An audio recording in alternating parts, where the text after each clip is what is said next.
गणपतीची बघा जोरदार तयारी चालू झालेली आहे। लाइटिंगच्या माळा वगैरे लावल्यात आणि डेकोरेशनचं मंडप वगैरे ते घालायचं ना चालू आहे। आणि आज कडक असं ऊन पडले त्यामुळे बरं वाटायला लागलं। रिओ बघा किती घाण होणार।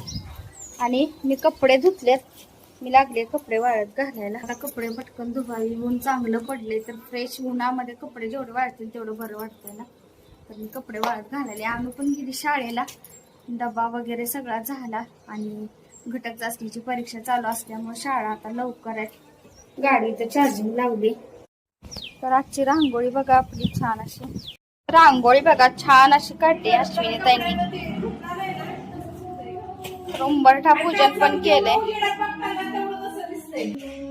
आणि गणपती बाप्पा बघा छान अशी।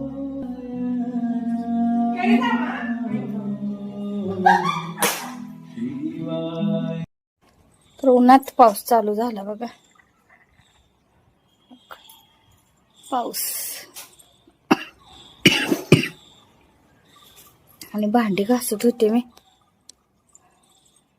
तोपर्यंत पावसाला झाली भांडी। एक डब्बा तेवढा राहिलाय घासायचा, लय झाला म्हणून उठून आले। मग किचन कट्टा स्वच्छ धुतला सगळा आणि इथं भात ठेवलाय। तर सकाळी भात केला होता जो कुणीच खाल्ला नाही, फक्त मीच खाल्लाय, त्यामुळे भरपूर राहिलाय। दूध ठेवलंय इथं तापायला। आजचा मिनी ब्लॉग कसा वाटला नक्की सांगा, लाईक करा, शेअर करा आणि सबस्क्राईब करायला विसरू नका। गणपतीची बघा जोरदार तयारी चालू झालेली आहे। लाइटिंगच्या माळा वगैरे लावल्यात आणि डेकोरेशनचं मंडप वगैरे ते घालायचं ना चालू आहे। आणि आज कडक असं ऊन पडले त्यामुळे बरं वाटायला लागलं। रिओ बघा किती घाण होणार। आणि मी कपडे धुतलेत, मी लागले कपडे वाळत घालायला। आता कपडे पटकन धुवावी, ऊन चांगलं पडले तर फ्रेश उन्हामध्ये कपडे जेवढे वाळतील तेवढं बरं वाटतंय ना। तर मी कपडे वाळत घालायले। आम्ही पण गेली शाळेला, डबा वगैरे सगळा झाला आणि घटक चाचणीची परीक्षा चालू असल्यामुळे शाळा आता लवकर आहे। गाडीचं चार्जिंग लावली।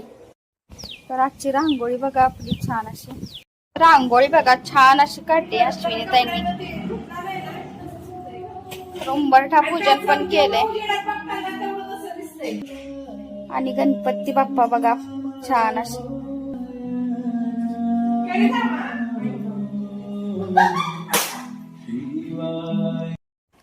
तर उन्हात पाऊस चालू झाला बघा,